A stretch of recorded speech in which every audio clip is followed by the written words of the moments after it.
you know, unification, right? I know we last talked Big Bro first to Tank, right? And then, or is it?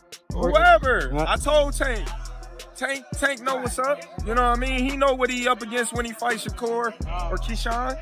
You know what I mean? He want to fight these guys that everybody in the world know they ain't gonna give him no fight. They not mentally there. You know what I mean? They might have a little skills here and there, but mentally wise, they not gonna be able to keep it up that whole fight. And them two guys right there, you know what I mean, is going to be the ones that, you know, give him his first L. Gervonta Davis say you need the money. Shit. What's going on with you and Gervonta? If I'm a boxer, he a boxer, you a boxer, we all need the money. I ain't doing it for free. Thank you. What if Gervonta said, hey, I'll come up to 154. I'll come up to 154 while you talking. Oh man. You go to you'll fight Gervonta at 154? I wish him the best. That's all I'm gonna say. Why do they come? Is it because they feel they need to come for the guy that seems like he's on the top right now? And right now, you're the guy on the top, so everybody's taking Ryan Garcia saying Canelo gonna beat Bud. They train together. He supposed to say that. What happens when the sharpest technician in boxing stands next to the sport's biggest superstar and a third fighter suddenly crashes the scene?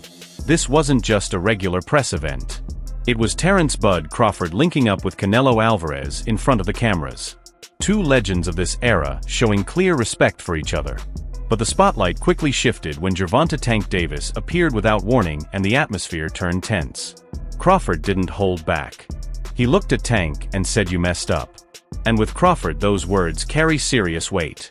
So let's break down what really happened at this press conference and why Crawford believes Tank crossed the line. If we was to fight right now on the streets, I'll break your fucking neck. And that's on my kids. And you know it, I know it, and the whole world know it. And I'm not talking about no fighting in the ring. If me and you was to fight outside, I will break your neck. Here's the scene. Canelo Alvarez and Terence Crawford were hosting a press conference to fuel excitement for a possible mega fight. Picture it, the Mexican superstar against the unbeaten pound-for-pound master from Omaha. A matchup that once felt impossible, but now has the boxing world buzzing.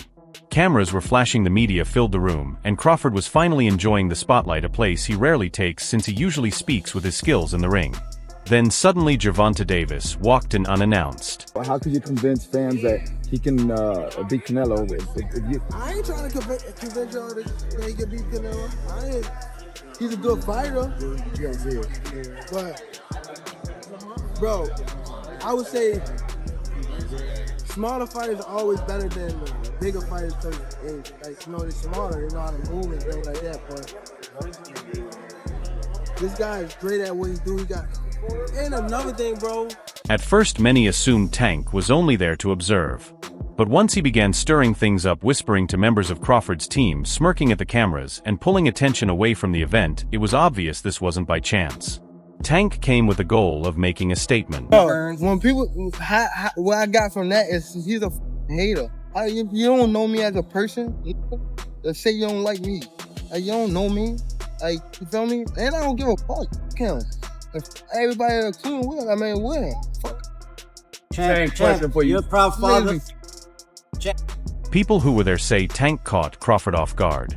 Crawford had just stepped away from the stage for a quick break when Tank slipped in, trying to make sure everyone noticed him. There weren't cameras rolling in that hallway, but witnesses say the vibe was heavy. Truth is, this tension has been building for a while. 4 months, Tank has been throwing out hints, acting like he could move up in weight and take down anyone, even the best, at 147. And when fans started bringing up Crawford's name, Tank didn't shy away. If anything, he leaned right into the fire. Tank would never even think about to come up to 154. What about 47 though? Yes, if he get to pick his opponent. But Tank would never come from 35 to 54. Y'all got into it on social media around that time. Is that just you being competitive, like when that happens? Or is it like... I just really don't like that dude. Why though? Cause I just don't like him. Like, I really don't like him. That's like, just not your cup of tea. That's just not your... I don't like nothing about him. I just felt like, you know, he just one of these little arrogant little dudes that's using what he got to shield him. He got a lot of security guards around him, and he's in the limelight and stuff like that. But in certain situations, he wouldn't be acting like that. Do you like him as a fighter though? Yeah, he's a damn good fighter. Yeah. But like his core personality and his ways. Crawford wasn't about to let that go unchecked. As soon as Tank's name started coming up, he clapped back, making it clear Tank's record didn't compare. From Crawford's perspective, Tank hadn't faced anyone close to his level. That's where the sparks first flew. How you feel about that fight? Is it even possible at a catch weight? There ain't no catch weight. You come up to 47. You're not even entertaining a catch weight. No, I'm not. He's a champ though too, undefeated. And what champ? Come on, man, tell me what belt. You know boxing. You forgot Devin Haney is undisputed. Devin Haney got all the belts. He the champ. Nobody else the champ. I'm gonna come up here where the big boys at. All right, I'll welcome him. Then came the Ring Magazine Gala, a night that changed the tone completely. Tank wasn't even invited, but Crawford owned the spotlight. When reporters asked about Tank's absence, Crawford didn't hold back. That's when the light jabs turned into serious shots.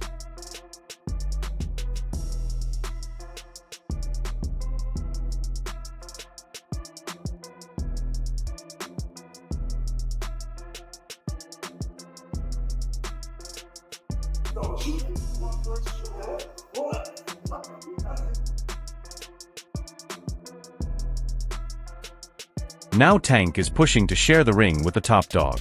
But here's the truth: Tank Davis is undersized next to Terence Crawford. He would never even think about to come up to 154. What about 47 though? Yes, if he get to pick his opponent. But Tank would never come from 35 to 54. Y'all got into it on social media around that time. Is that just you being competitive, like when that happens, or is it like... I just really don't like that dude. Why though? Cause I just don't like him. Like, I really don't like him. That's like just not your cup of tea. That's just not your... Yeah, I don't like nothing about him. I just felt like, he just one of these little arrogant little dudes that's using what he got to shield him. He got a lot of security guards around him, and he's in the limelight and stuff like that. But in certain situations, he wouldn't be acting like that. Do you like him as a fighter though? Yeah, he's a damn good fighter. Yeah. But like his core personality and his ways. Let's not forget Crawford is already taking on a huge test by moving up to fight Canelo. That's stepping in with a naturally bigger, stronger opponent who can use his size to wear him down. For Tank to throw himself into that same picture, it looks like a mismatch waiting to happen. All the crazy stuff about me going up and having a tough time, but he went up in weight and lost. That's the difference. I went up weight and won. He went up and lost. So let's not do that, Canelo. This is boxing, and size makes a difference. Not in every matchup, but at the highest level, every pound counts. Crawford's speed and skills might give him a chance to handle Canelo, but Tank against Crawford, let alone Canelo, is giving up far too much. Raphael kind of made a great point when talking about sizes, because he said if you look at them two together now, they look the same size. Mm-hmm. He said people have got the idea of the size thing wrong. It's not looking at them as a physical package, it's who has absorbed the bigger shots in the weight division. And it was good. It was a very good point. He was like, Canelo has been hit by light heavyweights and super middleweights for the best part of a decade. Basically, he's so used to taking those shots, whereas Crawford hasn't. Crawford's been hit by 140 guys and 147 guys for the best part of a decade. Yeah. What's Crawford going to be like? So basically, he's trying to say, Canelo could easily absorb Crawford shots. Mm-hmm. Can Crawford easily absorb Canelo's punches? If you're taking shots from Triple G, Sergey Kovalev, Dimitri Bivol, and you're staying on your feet, not getting hurt. Not even getting wobbled. Not even getting wobbled, just literally shaking it off. Yeah. You can take Terence Crawford shots. 100%. One thing about Crawford, he doesn't play the fake drama game. He's not Floyd and he's not Ryan Garcia.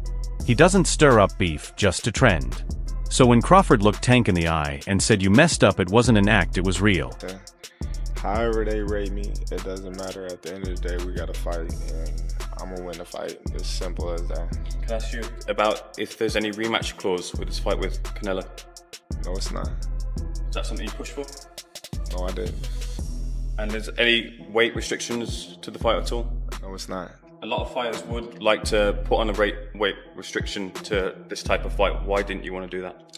Because I want him at his best. I don't want no excuses. I don't want no, reasons why, he didn't feel good or anything. I want him at his best. Remember, Crawford came up fighting in the streets of Omaha. He's been shot and he's been doubted, and he's beaten every opponent that's ever stood across from him. So when he gives a warning, it comes from real experience. When you say, I want Canelo, is there anybody in the camp that would say, you're not ready for this? That's a big boy. He's strong. It's a conversation. It's not just, oh man, you will whoop his ass. Like yes, man type stuff. I'm not worried about Canelo. I'm not thinking about Canelo. I'm just focused on Israel Magimov. In a small way, is this a stepping stone to your dream fight? I don't look at fights as stepping stones. It's about now. Now let's not ignore the big part of this Canelo Alvarez. This press event was meant to be about him and Crawford. They were the main focus. But once Tank stepped in, the headlines changed.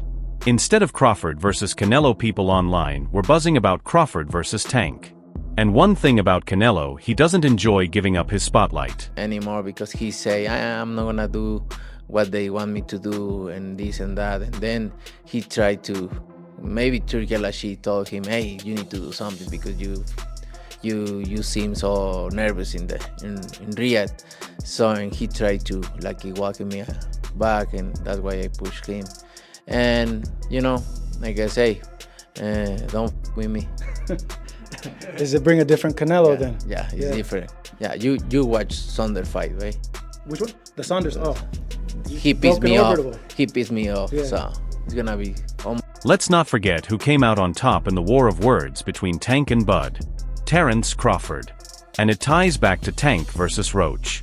Gervonta Davis losing to Lamont Roach wasn't just a rough night, it sent shockwaves through the boxing world. Clearly in there, man, I thought I won. I thought I did enough to get the victory over a spectacular fighter. I told y'all from the beginning, man, that I got the skills to pay the bills. I've been telling y'all that.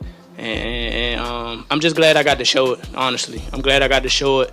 I appreciate, like I said before, I appreciate true boxing media. Some guys that didn't count me out. So that's just how I feel, man. I think I won. And, I can't wait to do it again. I can't wait to dance again.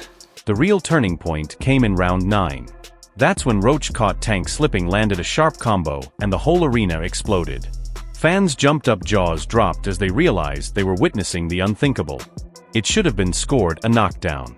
Roach clipped Tank clean, his glove hit the canvas, but the ref waved it off. Still, everyone watching knew what they saw. Roach was sharper, hungrier, and simply outworking Tank. He earned that victory.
Terence Crawford didn't waste a second piling on.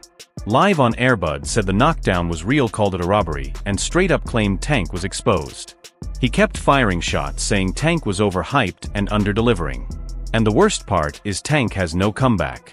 The boxing world saw it play out, and instead of backing him, they're calling him out. I could have stopped him. It's me.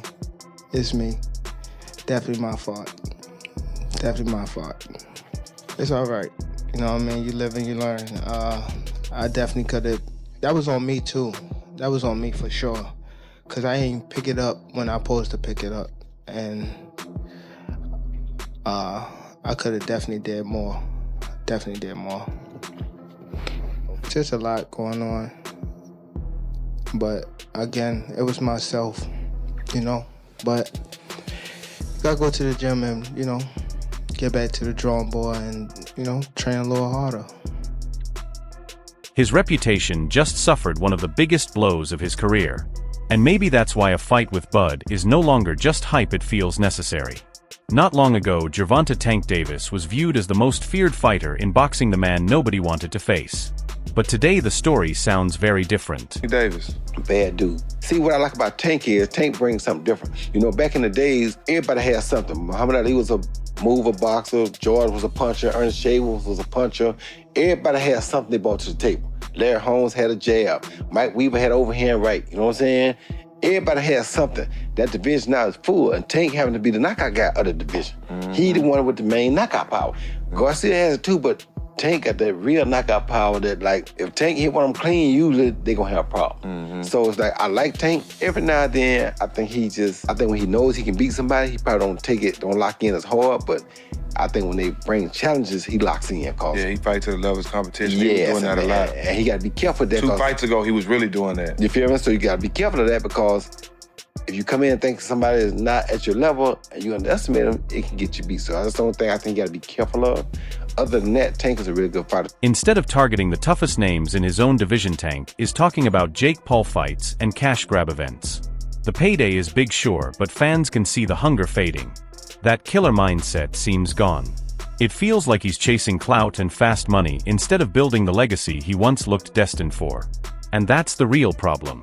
Tank doesn't seem like the same fighter who used to strike fear just by stepping into the ring. Now he looks distracted, unfocused, and almost uninterested in the sport that made him. Tank is hung him up, shoes off, get the bag, put a plaque up, he done. Tank is done. When you say done, you mean like not fighting anymore? Tank is checked out mentally. Tank is gone mentally. Tank looking for the big bag. For the big bag of Jake Paul, Pacquiao, something similar, and he's looking to, hey, I'll see you later. Tank is standing, he's not gonna fight Shakur Stevenson at all. At all. I don't care how much money Turkey offered, give him 4 Lamborghinis, whatever. Tank ain't taking that fight. The aura of fear that once defined Tank has been fading. If he keeps chasing YouTube names instead of real opponents like Shakur or Crawford, history won't see him as the monster he used to be, but as another fighter who cashed out too soon. If Tank truly wants to protect what's left of his legacy, the fight he should be after isn't Crawford, it's Shakur Stevenson. Shakur is in his division undefeated, sharp, and right now he's the matchup fans actually want. Gun to your head, when are we gonna see the Shakur Tanks, the Shakur Devin, the Devin Tanks? There's only one fight that is really the one bad. Like, if we were like gonna be for real about it, like, keep it honest. What's the fight? My opinion, because we talking about like skill and like boxing, like all around boxing, right? Yeah. Because we ain't talking about somebody that just got a good jab or what. Yeah. We talking about like all around. Can do everything. Yeah, boxing. Yeah. Me and Tank the biggest fight. That's the one. It's the biggest fight in the world. Yeah. Like, it's gonna be the biggest boxing fight in the world when it happens. Y'all, what you think? Like 147, 140? Nah, hell no. 135? 35, 40, I don't know. I could see it happening not too far in the future. Really? Yeah. I think Tank will sign that contract. Dang. And I'm going to sign a contract too, so it's like, you're gonna get it on. Beating Shakur would rebuild Tank's credibility and show he still belongs among the best. Skipping that fight while chasing bigger names like Crawford only makes it seem like he's avoiding the real challenge in his own division. It's a boxing and he get a lot of knockouts that people kind of making it like, if you ain't doing what Tank doing, then they gonna say it's boring. Do you feel like it's because of how his style is that they kind of putting that on you, like wanting you to do that? People is blessed with different ability. He's blessed with a God-given ability that he crack you, 9 times out of 10, you gonna go down. That's his ability. Yeah. I'm blessed with God-given eyes. A lot of people don't understand how good my eyes guys is. I can see really good. Like punches coming my way, I know how to get away from them. Right. At any given time. Our abilities are just different, so they probably are judging me from a scale of him, but at the end of the day, he's a great fighter. He's a special fighter, but I'm special in my own right too. That's it for today's video. If you liked it, make sure to hit the like button, subscribe, and turn on the bell icon so you never miss future uploads. And don't forget to drop your thoughts in the comments below.